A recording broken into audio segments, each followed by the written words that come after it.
Le frère du président de la République, Félix Antoine Tshisekedi, a frôlé la mort lors d'un accident de circulation du cortège présidentiel lundi 26 janvier 2026 au quartier central sur l'axe Matamba-Kalamba-Mbouji à Kananga. Les autorités provinciales rassurent que toutes les victimes sont prises en charge dans les structures sanitaires de la province. À l'occasion de la journée des commémorations en République démocratique du Congo placée sous les thèmes résistance, résilience, unité, le ministre congolais du commerce extérieur Julien Paluku a livré un message à forte portée politique et symbolique sur la situation sécuritaire dans l'est de la République démocratique du Congo. Julien Paluku promet la dernière rébellion et arrive l'espoir d'une paix durable. Détail dans ce journal.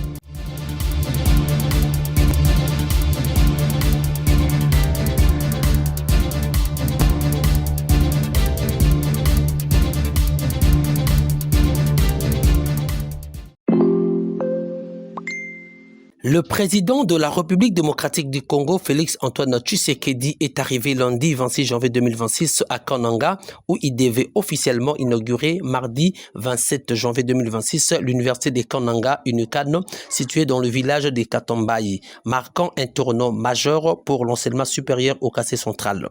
Avant cette cérémonie d'inauguration, les cortèges présidentiels avaient connu un accident de circulation ce même lundi à Kananga, sur l'axe Matamba-Kalamba-Mbouji. Cet accident, selon le gouvernement provincial du quartier central, est survenu à la suite de l'intrusion des véhicules non autorisés dans le cortège du président de la République, faisant plusieurs blessés, parmi lesquels le frère du président de la République et le responsable du renseignement de l'ANR au niveau provincial. Par ailleurs, les autorités provinciales ont rassuré que toutes les victimes ont été prises en charge par les structures sanitaires de la province. Message nazo s'adresser na excellence monsieur le ministre des Finances. Un coup d'État au sein du parti présidentiel UDPS où certains membres de ces partis créent des mouvements parallèles pour combattre l'UDPS. Le parlementaire debout de la cellule Cointi-Coin tire à balles réelles sur le ministre de Finances Doudou Fwamba qui a créé une structure en dehors de son parti UDPS. Ce parlementaire l'accuse de vouloir détruire les cellules du parti en créant une dynamique informelle et le met en garde, sinon le pire arrivera. Message nazo s'adresser na excellence monsieur le ministre des Finances Doudou Fwamba Likunde. Excellence, excellence, excellence. Mais vraiment tabino moko eza nini excellence na ebite ba fonctionnaire à l'état baloki yo tondenge nini po ofutaka bango na retard yango baloki yo po kende o créer dynamique tondenge nini. Excellence, comment on peut créer dynamique alors que le ministère est occupé? Et un ministère très, je vous dis bien très important à Mboka Oyo.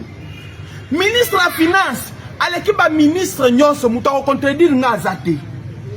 Si kotangu yo, osoa l'X, excellence, y a créer dynamique na yo. Pona nini bolingi ba combattant nyonso biso bayaka dimanche balongwa selile tondenge nini campagne na bino eza ko boma IDPS tondenge nini. Je ne comprends absolument rien.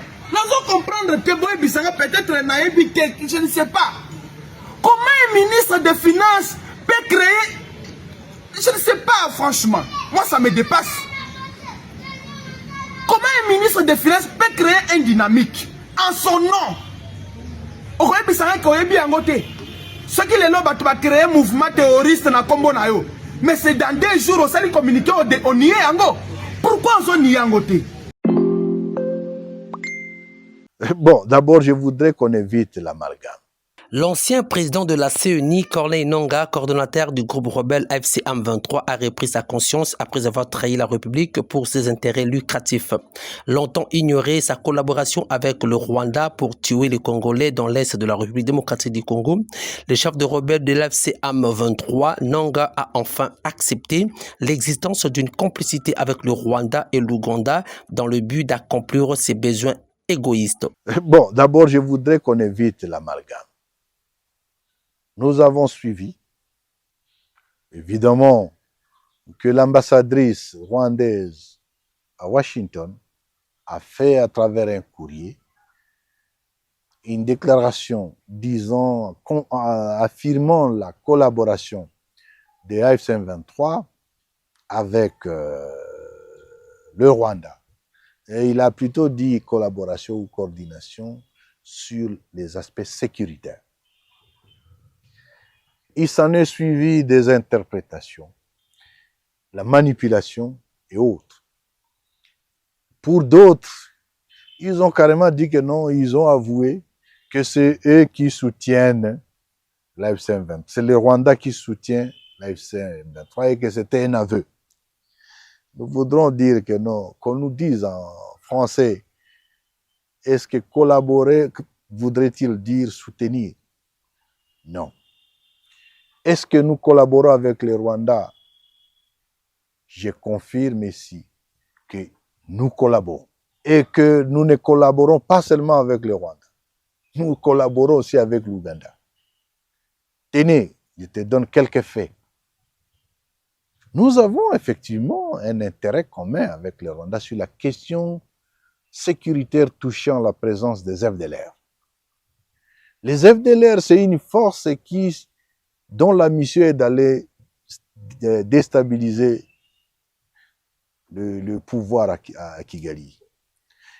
Et ils sont au Congo. Et en étant au Congo, ils tuent nos populations. Ils créent de l'insécurité au Congo. C'est un intérêt commun. La neutralisation de cette force, de cette force négative, concerne aussi bien le Rwanda que nous. Savez-vous, depuis notre entrée à Goma, combien de FDLR on a déjà arrêtés et qu'on a dû les transférer? C'est une collaboration. Autre point, nous partageons avec les Rwandais quelques points frontaliers. Petite barrière, grande barrière à Goma, à Bukavu, la frontière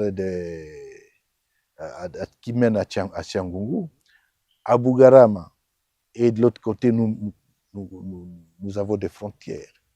Savez-vous combien de personnes, Congolais et Rwandais, et même les étrangers, traversent ou font des mouvements aller-retour sur ces frontières? C'est plus de 40 000 personnes le jour.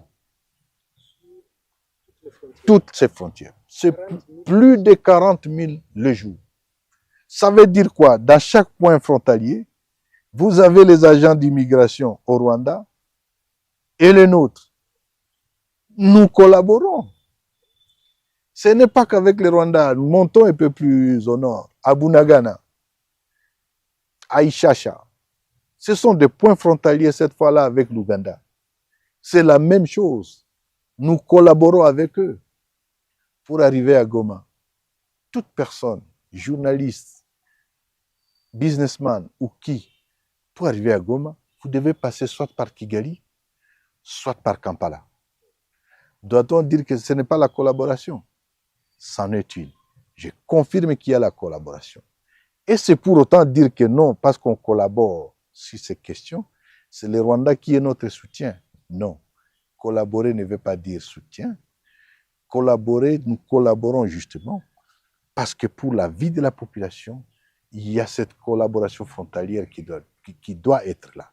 Non seulement avec le Rwanda, mais aussi avec l'Ouganda. Mais pourquoi on ne dit pas que l'Ouganda nous soutient? Parce que nous avons aussi la collaboration avec eux.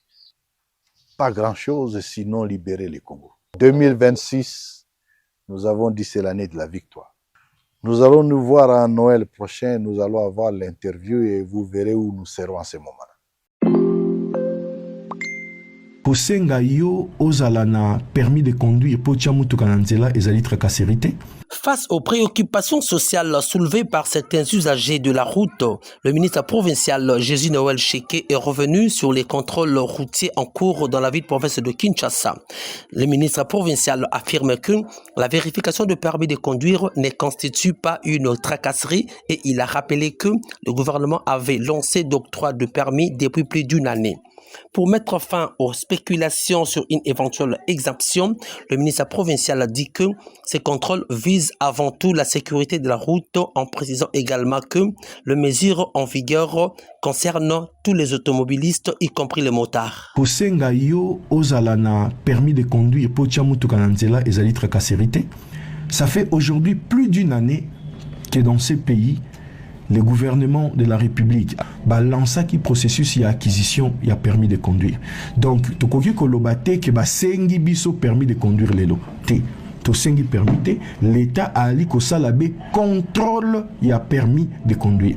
Et ali processus moko où ezali contre population te kasi ezali pona kosunga population ya biso ya Kinshasa. D'abord est concerné tout automobiliste et ça concerne tous les véhicules. Et ça, véhicules, il y a des particuliers, et ça, il y a des taxi-bus, et ça, il y a des motocyclistes et autres.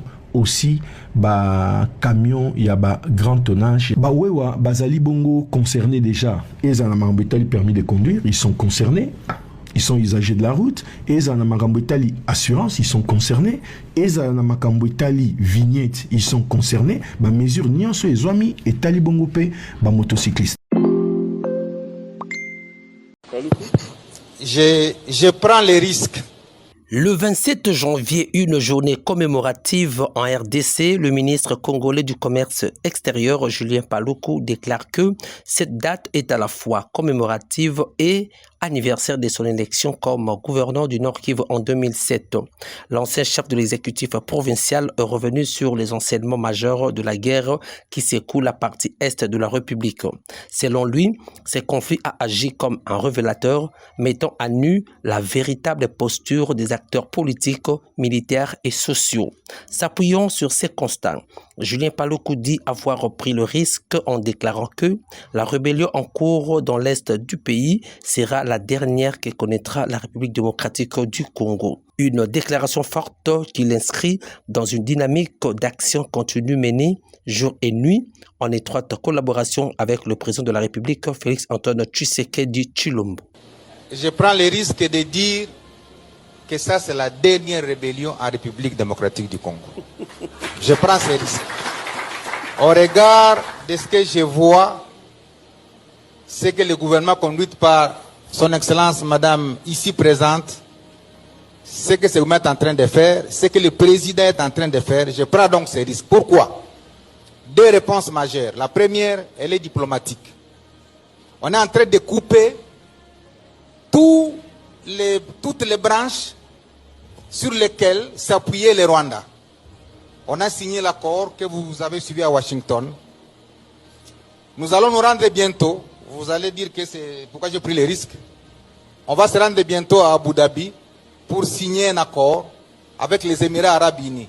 C'est dans cet espace où 80% des minéraux en provenance du Rwanda étaient dirigés. On va couper les fils pour qu'on commence à traiter directement avec eux, sous l'autorité de Madame la Première ministre ici présente. La réponse suivante, elle est sécuritaire. Pendant tout ce temps que vous avez suivi les rébellions se succéder, eh bien, il y avait une infiltration massive au sein de l'appareil judiciaire. Et ce gouvernement ici est en train de faire un nettoyage systématique pour extirper de l'appareil sécuritaire toutes ces patates pourries qui en fait contaminaient le reste de l'appareil et nous amenaient à des échecs et des échecs sur une période de 20 ans. Et donc le risque que je prends, il est appuyé par cet argumentaire que je voudrais partager avec la population de Goma, de Butembo, de Beni, de Bukavu, de Uvira, que c'est la dernière rébellion. Et je vous prends en témoin, vous tous, Julien Paluku a dit, en présence de la Première ministre,